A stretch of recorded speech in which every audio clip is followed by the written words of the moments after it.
नमस्कार, AB star news देख रहे हैं आप और अपना यूपी लेकर हाजिर हूं मैं आपके साथ सोहन सिंह।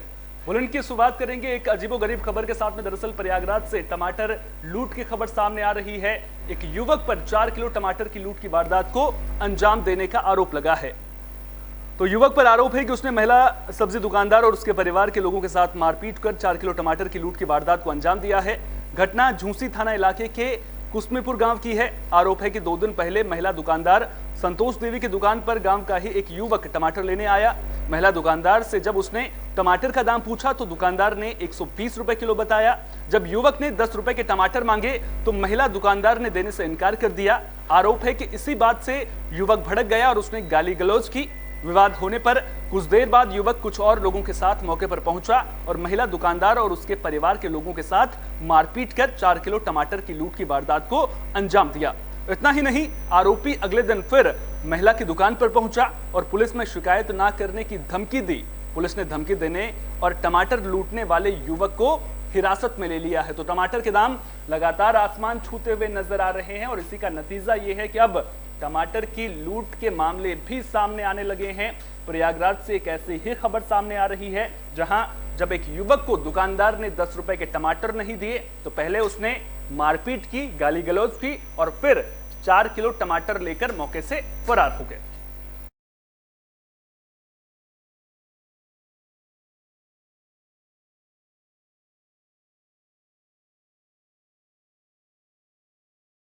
मथुरा के थाना यमुनापार इलाके से लव जिहाद का मामला सामने आ रहा है। आरोप है कि एक मुस्लिम युवक एक हिंदू नाबालिग लड़की को बहला फुसलाकर अपने साथ भगा ले गया और फिर दोनों हरियाणा की कोर्ट में लव मैरिज करने वाले थे। लेकिन इससे पहले पुलिस वहां पर पहुंच गई, जिसके बाद पुलिस ने आरोपी युवक को हिरासत में ले लिया है।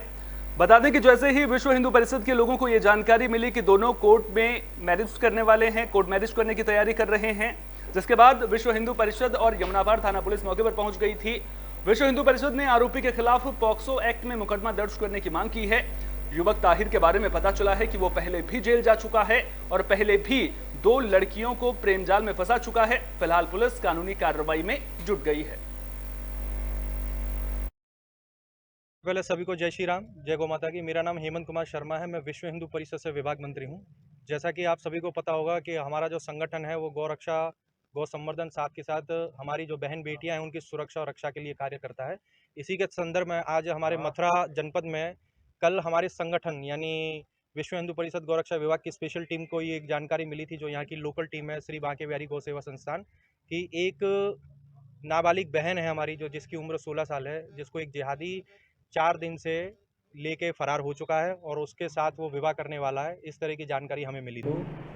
जो नाबालिग किशोरी है उसके भाई की तरफ से एक तहरीर प्राप्त हुई थी कि अज्ञात व्यक्ति द्वारा उसका अपहरण हुआ है। इस पर हमारी एक टीम लगी थी। टीम ने आज उस नाबालिग किशोरी को एक लड़के के साथ फरीदाबाद से लेकर आए हैं।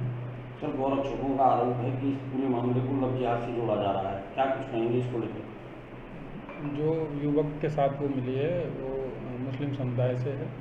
जो पीड़िता है उसका 161, 164 जो विधिक प्रक्रिया उसके तहत किया जाएगा। अगर इस तरह की कोई बात सामने आएगी तो उसको भी ध्यान में रखा जाएगा। पहले सभी को सावन के महीने के साथ कांवड़ यात्रा की शुरुआत हो चुकी है।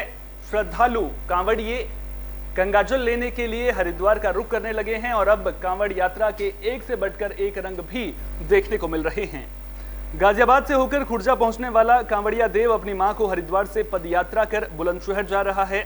उसने श्रवण कुमार की तरह तराजू बना रखा है, जिसमें एक और उसने अपनी 101 साल की बूढ़ी मां को बिठा रखा है और दूसरी ओर गंगाजल से भरे बर्तन रखे हुए हैं जिनका वजन 61 किलो है। कुल 116 किलो वजन उठाकर ये कांवड़िया पैदल यात्रा कर रहा है। कांवड़िए देव ने बताया कि उन्होंने 1 जुलाई को हरिद्वार से पैदल यात्रा शुरू की थी। तो कांवड़ यात्रा के एक से बढ़कर एक रंग भी देखने को मिल रहे हैं और श्रवण कुमार की तरह ही कांवड़िया तराजू बनाकर बाकायदा एक और अपनी बूढ़ी मां को बिठा करके कांवड़ यात्रा पर निकल पड़ा है और इसकी तुलना लोग श्रवण कुमार से करते हुए नजर आ रहे हैं। हाँ, हरिद्वार से खुर्जा के पास धराऊ गाँव, जिला बुलंदशहर। तो आपने जल कब उठाया था? 1 तारीख को जल उठाया था। और ये कौन है? ये आपकी माता जी हैं। तो मतलब इन्होंने कहा था आपसे कि आप मतलब ऐसे जल और इन्हें साथ लेकर आओ, और मेरी खुशियाँ अपना अच्छा आपकी अपनी इच्छा थी माता जी को हरिद्वार गंगा जी में। 100 साल की हो गई। अच्छा 100 साल की आयु हो गई अम्मा जी की, ठीक है। अब फिलहाल आपको कैसा लग रहा है माता जी को साथ ले जाकर? मैं बहुत खुश हूँ माता जी। आप बहुत खुश हैं।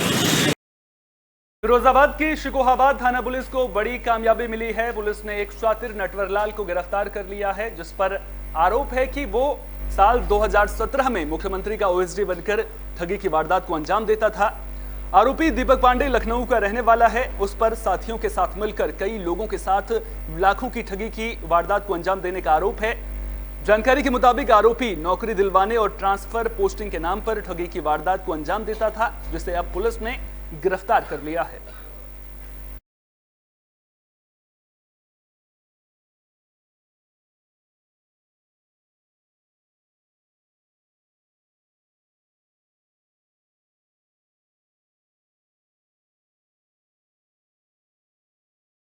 बागपत से पुलिस और बदमाशों के बीच मुठभेड़ की खबर सामने आ रही है। पुलिस की गोली लगने से 2 बदमाश घायल हो गए हैं, वहीं एक सिपाही भी गोली लगने से घायल हुआ है।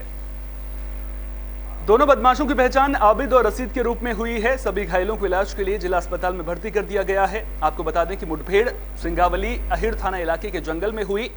गिरफ्तार बदमाशों पर आरोप है कि वे लूटपाट के इरादे से एक घर में घुसे थे, जहां उन्होंने पति को बंधक बनाकर महिला के साथ दुष्कर्म की वारदात को अंजाम दिया था।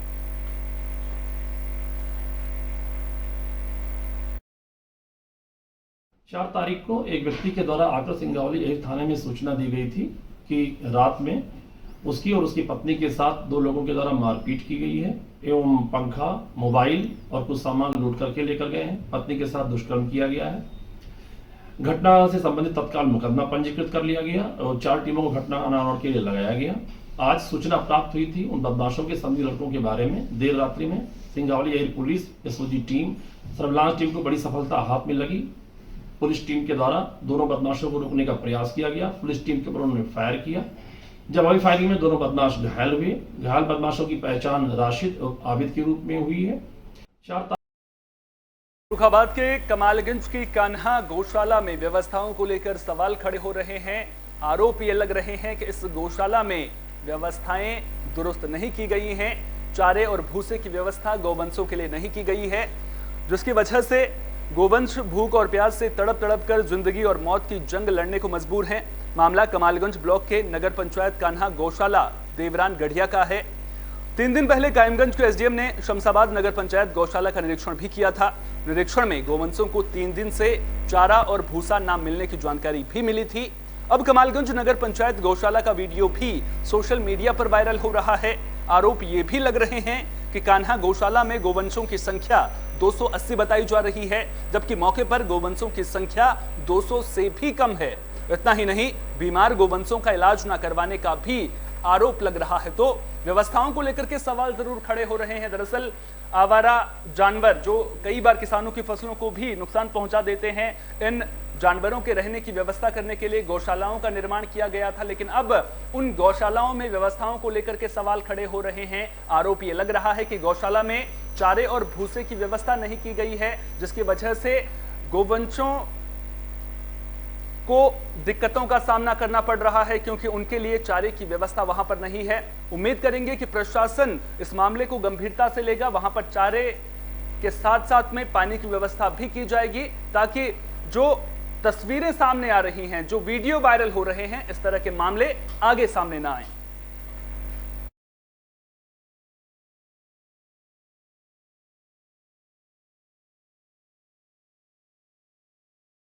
प्रयागराज के हंडिया में एक पीड़ित इंसाफ की गुहार लगा रहा है। दरअसल पीड़ित का आरोप है कि उसकी जमीन पर अवैध रूप से कब्जा कर लिया गया है। वो मामले की शिकायत को लेकर के कई बार चक्कर काट चुका है, लेकिन इसके बावजूद उसकी सुनवाई कहीं पर भी नहीं हो रही है।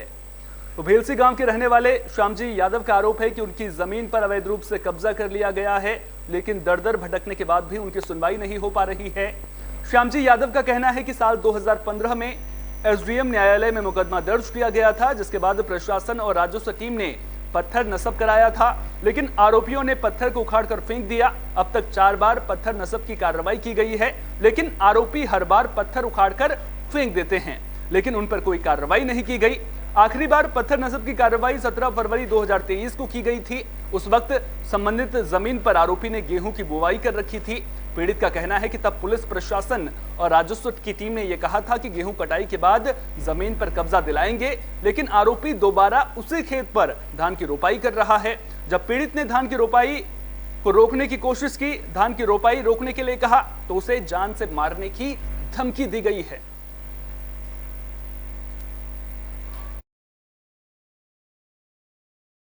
जी, हमारा नाम श्याम यादव है और मैं भिलसी का रहने वाला हूँ। जी, आप तहसील से कई दिनों का चक्कर लगा रहे हैं, माजरा क्या है? सर, तहसील से चक्कर तो हम 2016 से लगा रहे हैं और सर हमें धारा 24 के अंतर्गत हमारी ज़मीन है, भूमदरी ज़मीन है और हमारे बच्ची माता बदल यादव जी जोत रहे हैं। उसे जो है हम धारा 24 के अंतर्गत उसका नाप पैमाइश कराया 2016 में। उसके बाद सर जाके 2022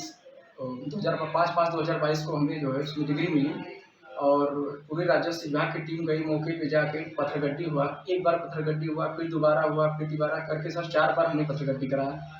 जी, हमारा सिद्धार्थनगर में एक क्लिनिक में शव मिलने से हड़कंप मच गया। आपको बता दें कि मामला इटवा थाना इलाके के बुशरा क्लिनिक का है। जब काम करने वाली बाई ने दरवाजा बंद देखा तो उसने क्लिनिक के मालिक को जानकारी दी। क्लिनिक के मालिक ने जब दरवाजा खोलने की कोशिश की और दरवाजा नहीं खुला तो मामले की जानकारी पुलिस को दी गई। पुलिस ने जब दरवाजा तोड़कर अंदर देखा तो वहां क्लिनिक में काम करने वाले वसीउल्लाह का शव पड़ा था। मृतक वसीउल्लाह संत कबीर नगर का रहने वाला था। इस घटना के बाद मौके पर लोगों की भीड़ लग गई। पुलिस ने मामले की जांच शुरू कर दी है। नाम है, इटवा में रहता हूँ, काफी रोड पे। ये बुशरा क्लिनिक में आपके एक स्टाफ की बॉडी मिली है, कैसे पता चला, पूरा मामला क्या? सुबह जब हम क्लिनिक पे गए तो वो काम वाली आती है, असल में उसको छोड़ने आता है घर पे। तो गए तो काम वाली बाहर बैठी थी, कहने लगी भैया दरवाज़ा खोल ले रहे हैं। दरवाज़ा खटखटा बैठी हूँ, दरवाज़ा खटखटाया, ठीक बोला, फ़ोन किया, फ़ोन नहीं उठाया। फिर कोशिश करने के बाद दरवाज़ा खुल गया। ठीक है, 2 लकड़ी कैलकुलेटर का दरवाज़ा था तो कोशिश करने के बाद खुल गया। अंदर जाके देखा तो बॉडी जो है खून में लथपथ पड़ी थी। फ़ौरन जो है हम जो है एम्बुलेंस वाले को फ़ोन किया और फ़ौरन ही जो है हम थाने चले आए।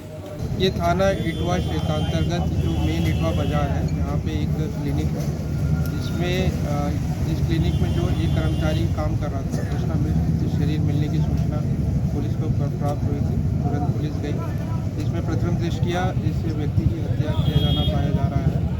इसमें डेड बॉडी को पोस्टमार्टम के लिए भेजा जा रहा है और इसमें जो अभी तक की जाँच में यह है कि सुबह ये रात में इसी क्लिनिक में रहा करता है। सुबह जब दरवाज़ा नहीं खोला गया तो किसी प्रकार से नाम है, इटवा में रहता। संभल में बिजली विभाग की कार्यशैली सवालों के घेरे में है। दरअसल करंट की चपेट में आने से 8 मवेशियों की मौत का मामला सामने आया है। इस घटना से ग्रामीणों में नाराजगी देखने को मिल रही है। घटना कोतवाली इलाके के फिरोजपुर गांव के जंगल की है। जानकारी के मुताबिक हाई टेंशन लाइन के बिजली के खंभे से करंट जंगल के रास्ते में भरे पानी में उतर गया था, जिससे 8 पशुओं की मौत हो गई। पालतू पशुओं की मौत से ग्रामीणों में आक्रोश देखने को मिल रहा है। जानकारी मिलने पर पहुंची पुलिस ने जांच शुरू कर दी है। इनके पिता का नाम क्या है? बुद्धा। कौन से गांव के रहने वाले हैं? चिमियावली। कितने लाख रुपए का इनके पशु बिजली का करंट लगने से मरे हैं? इनका कितने लाख रुपए का नुकसान हुआ? 6-7 लाख रुपए का नुकसान है। अच्छा, और भी कुछ काम करते थे? बस कोई काम नहीं, भैंसे चुवाने का काम है। आज ये किस लिए आए थे यहाँ पर, क्या कर रहे थे? ये भैंसे चुवा रहे थे जंगलों में, ऐसे ही रोड पे जा रहे थे निकल के। किसकी लापरवाही इसमें दिख रही है? ये बिजली विभाग की है। अच्छा, 50 दफा फोन करा, फोन न उठाया। जब इससे पहले भी कोई हादसा हो चुका है क्या यहाँ पे? ना, हादसा तो इस टाइम कोई न हुआ। एक हुआ था वहाँ जंगल में, वो जरीब मरे थे। अच्छा, तो उनकी भी ये लापरवाही थी, खंबे नहीं थे। कितने दिन हो गए? ग्राम चिमियावली एवं फिरोजपुर के जंगल जो कि थाना कोतवाली क्षेत्र संबल में पड़ता है, उसी जंगल में चिमियावली निवासी श्री सोमपाल सिंह लोधी जो एक किसान है, जो अपने परिवार को पालन पोषण इन्हीं भैंसों के, इन्हीं जानवरों के द्वारा वह करता है। आज जब जंगल में भैंसों को चराने गया था, तभी बिजली का अचानक करंट उतरने के कारण उनकी भैंसों की और जो उसकी जानवरों की वहाँ पर मौके पर भी मृत्यु हुई है, जिससे उसमें काफ़ी उसका नुकसान हुआ है। क्योंकि उसका जीवन यापन व परिवार का पालन पोषण इसी भैंसों के माध्यम से होता था। उसके दूध बेचकर ही पालन पोषण होता था। हमने उच्च अधिकारियों से बात की है निःशुल्क से बाल बुलेटिन के आखिर में बात बागपत की, जहां आसमानी आफत का सितम देखने को मिला है। आकाशीय बिजली की चपेट में आने से खेत पर काम कर रहे एक किसान और एक पशु की मौत का मामला सामने आया है। किसान की मौत से परिवार में मातम पसर गया है। घटना बड़ौत कोतवाली इलाके के खामपुर लोहारी गांव की है। इस हादसे पर बागपत के डीएम ने भी दुख जताया है और मृतक के परिवार के लिए 4 लाख रुपए मुआवजे की घोषणा की है।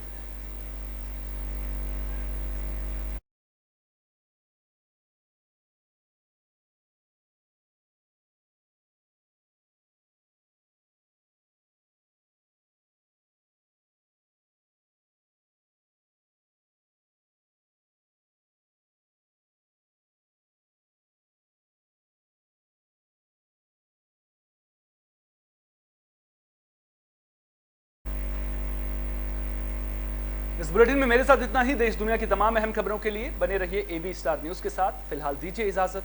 नमस्कार।